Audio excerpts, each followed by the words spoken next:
حضرت حاجرہ نے کہا مجھے سردی لگتی ہے، تو ایک جگہ روشنی نظر آئی تھی، فرمایا کہ میں جاتا ہوں آگ لاؤں گا یا کوئی راستہ بتانے والا ملے گا۔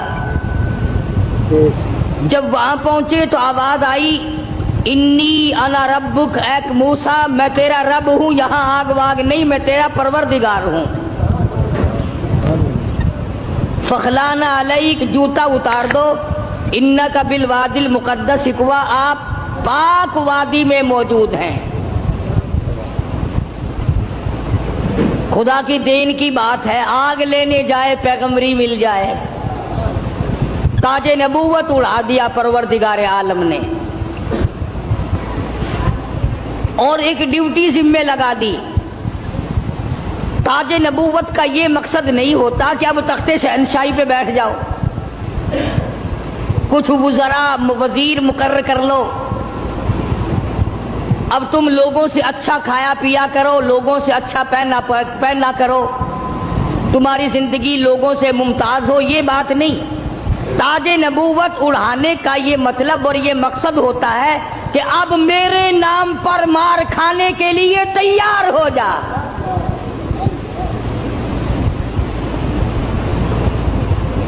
اب بازاروں میں، گلیوں میں، کوچوں میں میرے نام پر پتھر کھانے کے لیے تیار ہو جا۔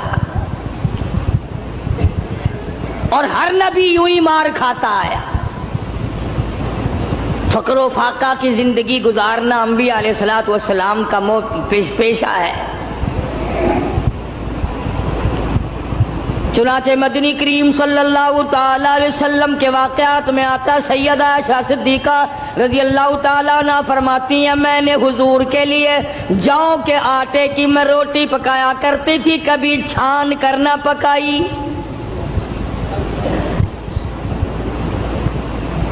آٹے کے اوپر ذرا پھونک مار دیتی تھی، جو گھاس نکل گیا سو نکل گیا، باقی اندر ہی پکا دیا کرتی تھی۔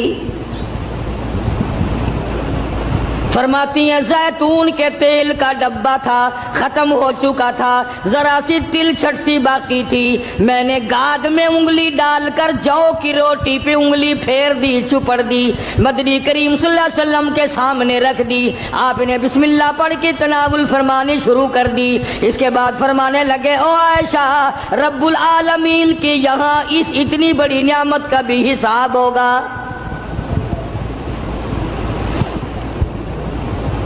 تو بتانا یہ چاہتا تھا کہ تاج نبوت اڑانے کا یہ مقصد ہرگز نہیں ہوتا۔ اب تخت شہنشاہی تمہیں ملے گا، اب دولت کی تم مالک بن جاؤ گے، اب رقبے کے مالک بن جاؤ گے، اب لوگوں کے حکمران بن جاؤ گے، بلکہ نہیں، تاج نبوت صرف اس لیے اڑایا جاتا ہے اب تو تمہارا پکا یہی کام ہوگا، زبان تیری ہوگی، نام میرا ہوگا، پتھر لوگوں کے ہوں گے، مار کھاتے جانا۔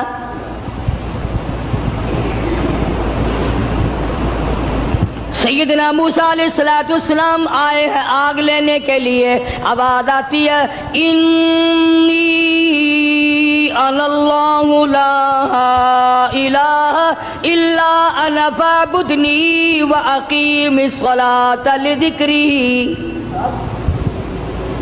او موسیٰ، اے کلیم اللہ، میری عبادت کرنا، میری عبادت کا لوگوں کو حکم دینا، اسی پہ جمے رہنا۔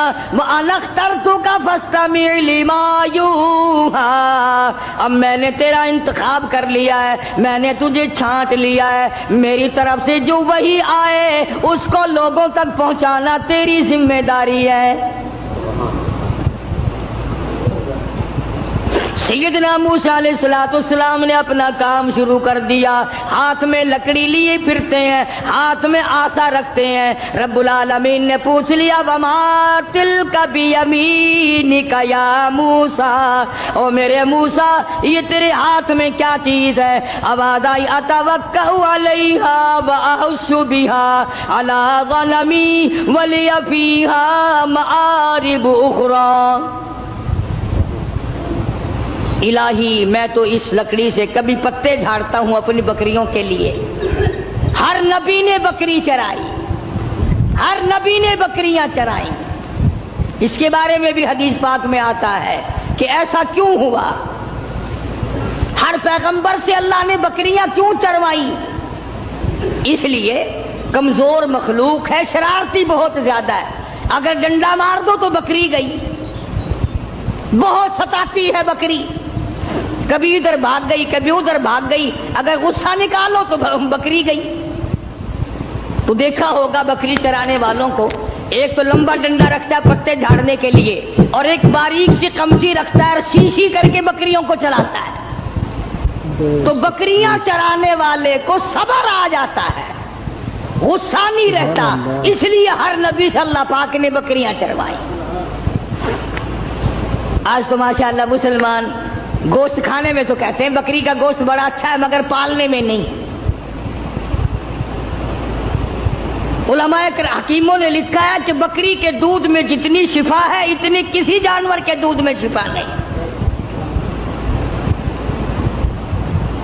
تو موسیٰ علیہ السلام کو اللہ تبارک و تعالیٰ نے حکم دیا، جاؤ اس فرعون کے پاس،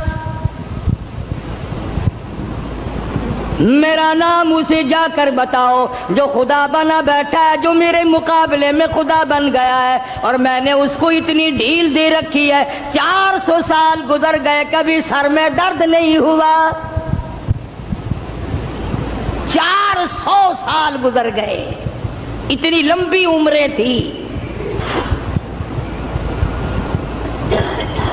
آج کل تو تھوڑی سی عمر میں گناہوں کی زیادہ گٹھڑی بن جاتی ہے، شکر ہے زیادہ عمر نہیں ہے۔ اگر ہماری عمریں 400 سال ہوں، کون سی نیکی کریں گے، کون سی عبادت کریں گے، اور گناہوں کی گٹھڑی وزنی بنے گی۔ اس وقت بھی جو زیادہ عمر پاتا ہے وہ نیکیاں کم کر پاتا ہے، رات دن برباد ہو رہے ہیں۔ تو موسیٰ علیہ السلام نے دعا مانگی، قال رب اشرح لی صدری ویسر لی امری واحلل عقدۃ من لسانی یفقہوا قولی۔ اور میرے پروردگار، میں تیرا نام لے کر اس کے پاس جاؤں گا، فرعون کو تبلیغ کرنے جاؤں گا، میری زبان میں تاثیر پیدا کر دے، میری زبان میں اثر پیدا کر دے۔ خدا کی قسم، نبی اپنے آپ کو کتنا مجبور سمجھتا ہے، زبان کی تاثیر بھی اللہ سے مانگ رہا ہے، اور فرمایا واحلل عقدۃ من لسانی، میری زبان کی گرہ کو کھول دے، میری زبان کو آسان کر دے، یفقہوا قولی، اسے بھی ہدایت کی توفیق دے تاکہ وہ میری بات کو سمجھ سکے۔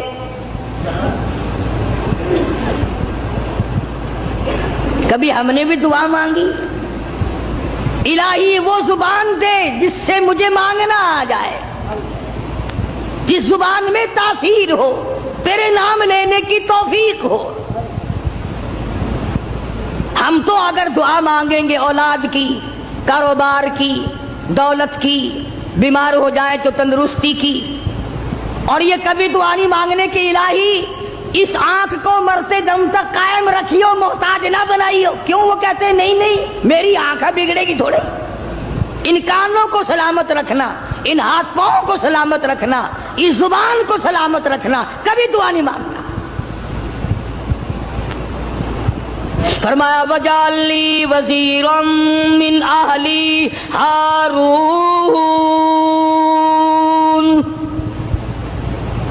میرے پروردگار میرے بھائی ہارون علیہ السلام کو میرا حمایتی بنا دے، میرا وزیر بنا دے، ہم دونوں جا کر اس کو تبلیغ کریں گے، فرعون کو سمجھائیں گے۔